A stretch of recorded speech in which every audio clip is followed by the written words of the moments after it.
We are big fans of Animal Crossing in this house, and one of the things that we are always looking for are games that we can enjoy together apart, I guess is the best way to look at it.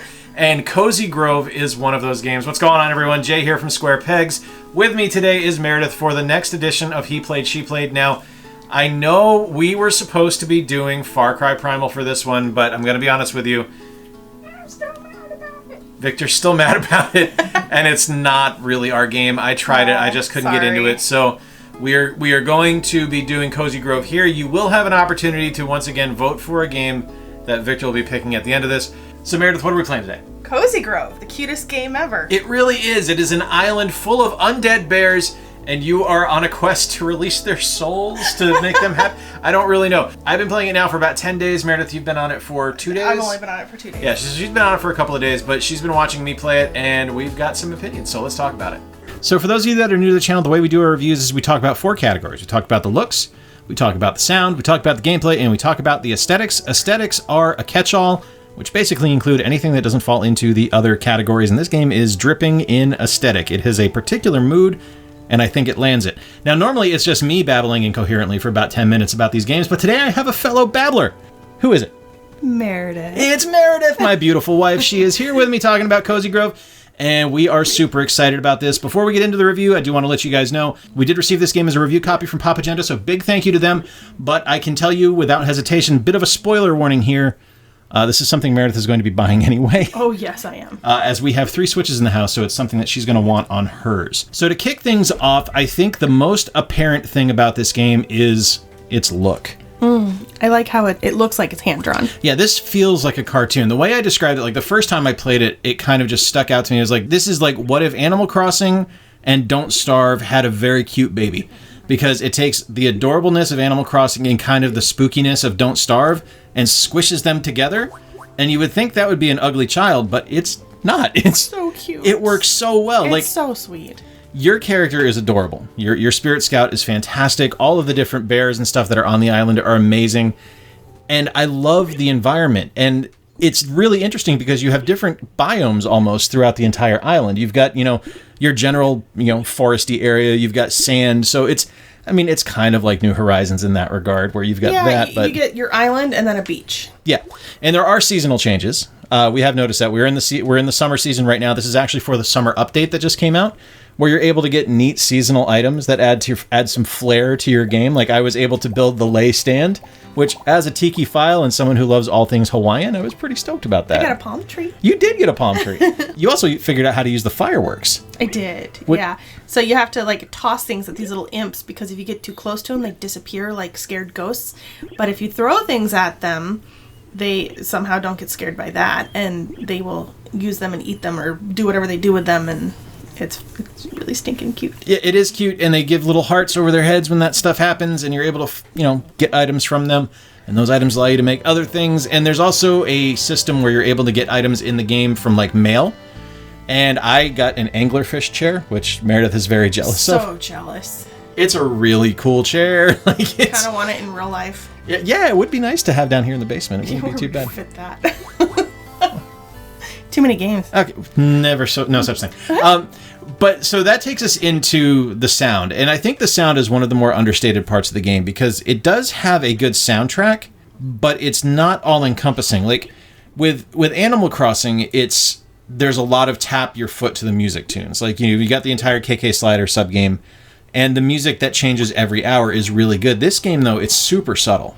It's very soothing as well. It's one of the games that I am not opposed to playing right before bed, because it's not going to hype me up. It's not going to get me excited.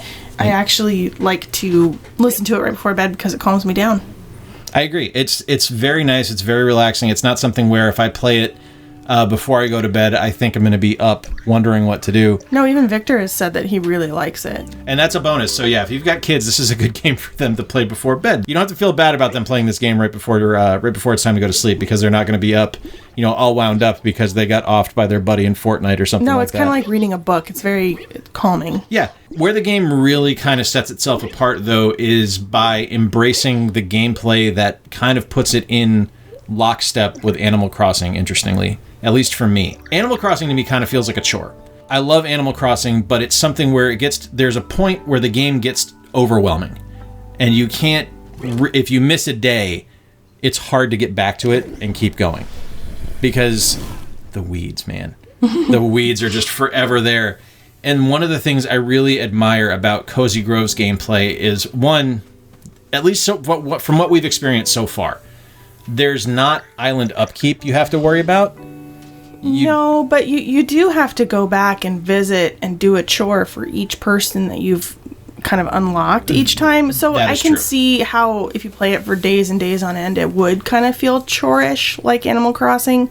But it's more like you get more of a reward for helping these people out because you open up areas of the island each time you get them colorized each day. I think the other thing about that and actually that's something we can mention with the look of the game is everything's kind of sepia toned until you perform a chore for one of the undead horde that's on the island. And then everything just pops with color and items appear, and then you can interact with everything that's in there wherever they can shine their light. Yeah, their kind of sphere of influence, I guess, for lack of a better term. And it looks gorgeous. And it still looks good when it's in that sepia tone. It doesn't look stark or like you don't want to be there. Do you remember reading the Winnie the Pooh books when you were a kid? Yeah. Or like the cartoons on TV, how it starts out all line drawn and then it gets more into the animated? That's exactly analogy. What it feels like. Yeah, that is an absolutely perfect analogy. And I think for me, one of the reasons to get back to the gameplay now, hi, this is how we talk. One of the things that kind of hooks me back into this game where it doesn't feel as much like a chore to me is because while I'm doing these tasks daily, and yeah, that's kind of repetitive and kind of monotonous, I'm opening story for each character. It's not like when you're talking in Animal Crossing to Skippy and he says, hey, I need you to go to the shore and get me 5 seashells, and I'm going to give you this useless recipe that you already have.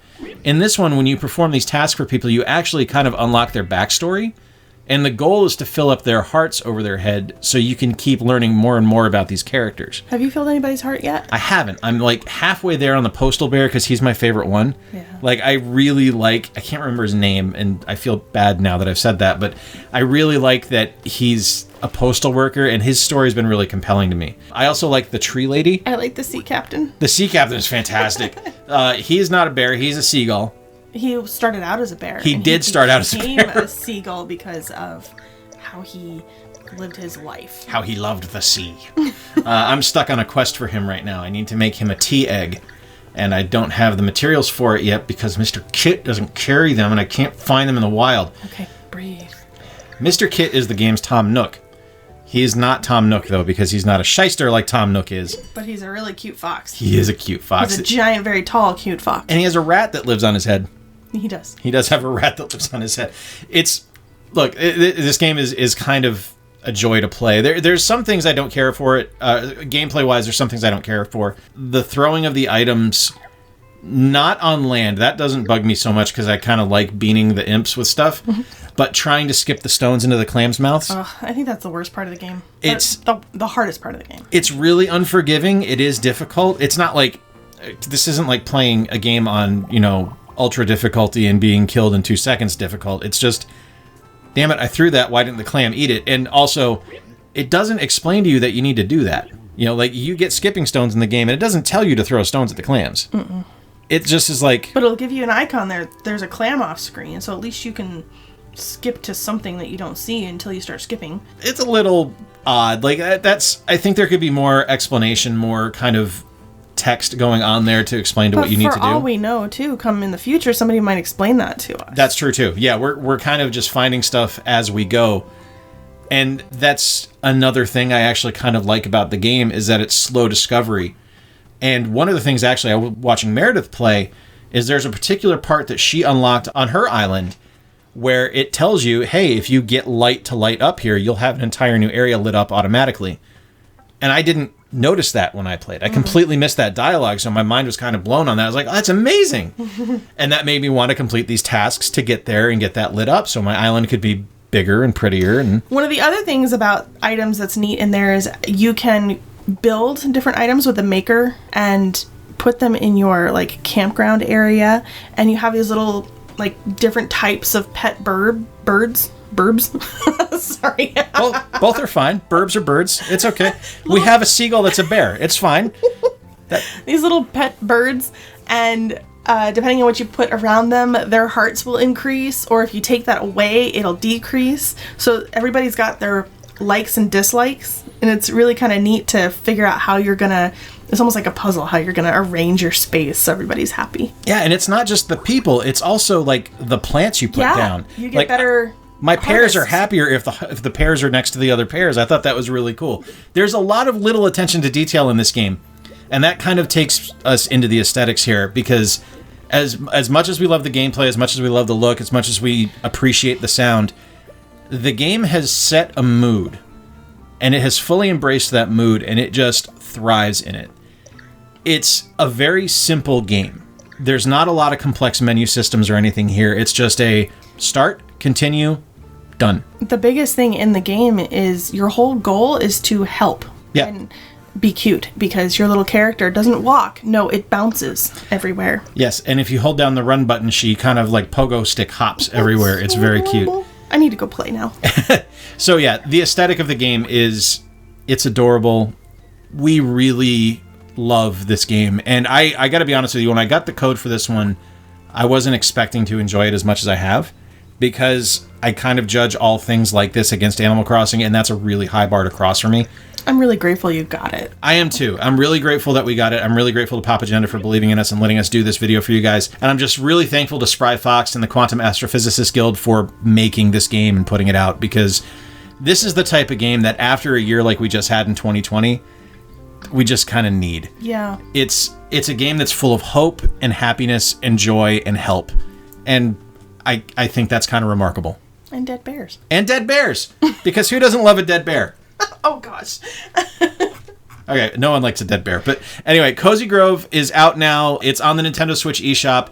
The summer update just hit, where you're able to get cool seasonal items for the summer, and there's going to be more seasonal updates going forward. I'm assuming, based on the fact that they're calling this the summer update, the update is free, just like you're going to get with Animal Crossing.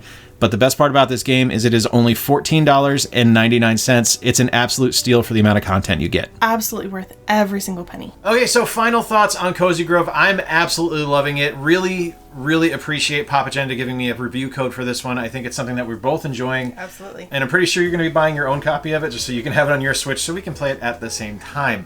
What are your thoughts on Cozy Grove? The artwork is really cute. I like it looks like somebody drew it rather than did it on a computer, so it feels a lot more authentic. I like how everybody's so sweet. It's not creepy at all, and yet it's still talking about dead bears. But still, it's a lot of fun. You have a lot of little chores to do, but it doesn't feel too repetitive yet. Now, granted, I've only played it a couple days, but it's really cute. And I'm kind of in the same boat. I've been playing it, like I said, for about 10 days now, and it hasn't gotten to the point where Animal Crossing felt like it was work. Right. Kind of at this point, it's something where I can hop on, play for a half hour, and I'm done. I don't need to keep playing. Whereas with Animal Crossing, I feel like I need to keep going with it. It's a nice change of pace. It's a great game. Both of them are fantastic. Cozy Grove, though, significantly cheaper price. Now, one of the things we always do with He Played, She Played, and we did last time, and Victor hijacked everything, is we each pick a game, and you guys get to vote in the comments and choose what game is next. So there is a small blonde child waiting in the wings anxiously to come in and offer his game of choice. So Victor, hint, hint, come on in.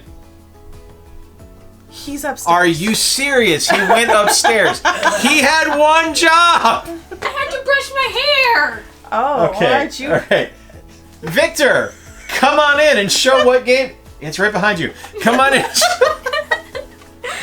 Blooper reels. All right, come on over here. All right, come here. Come here. Stand right here. Stand right here. All right, so your choice is what? It's Knack. Okay, so what do you like about Knack? You get to run around and fight gremlins, and the more guys that you fight, the bigger you get. Okay. When you take damage, you lose parts. There's a lot of fun challenges in the game, like the Yeti dude, and you get this giant. At one point, you get so big that you walk around on a mountain and just kind of like grab mechs and smash them against the wall, and you kind of look like a kid playing with his action figures. That's cool. It is cool. All right, what was your pick, Meredith? Oh, goody. Okay.